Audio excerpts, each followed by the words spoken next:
नमस्ते देवी और सज्जनो, आशाताईस रेसिपी मध्ये तुमचं खूप खूप मनापासून स्वागत आहे।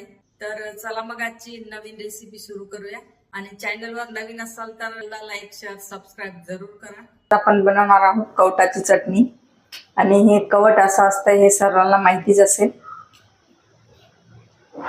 तर आमच्या इकडे पिकलेलं कवट असलं त्याची चटणी बनवतात आणि कच्चा असलं त्याची कढी बनवतात। तर तुमच्या इकडे कवटाचं अजून काय काय बनवतात ते कमेंट मध्ये जरूर सांगा। तर हे पिकलेलं कवट आहे, तर या कवटाला फोडून घ्यायचं आहे।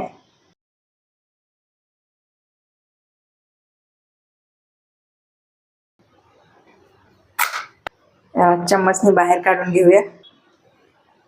कवटाला टाकायचं मिक्सर जार मध्ये।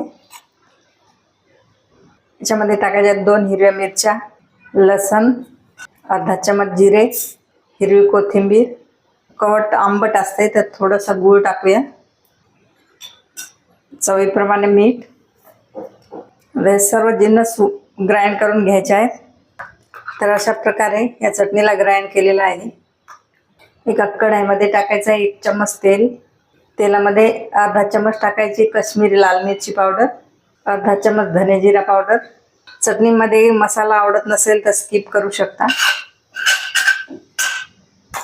पाहिजे याच्यामध्ये चटणी।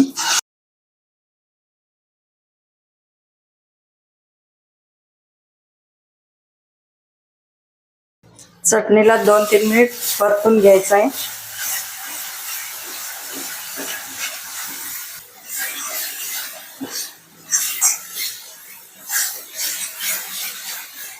कवटाच्या सीझन मध्ये एकदा तरी ही कवटाची चटणी जरूर खायला पाहिजे।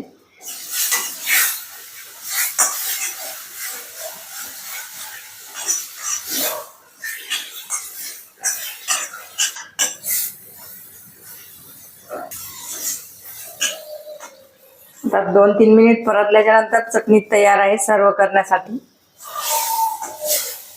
कवटाची चटणी जरूर करून बघा आणि चटणी कशी वाटली कमेंट मध्ये जरूर सांगा। तर मग चला भेटूया अशाच एका नवीन रेसिपी सोबत। तोपर्यंत बाय बाय।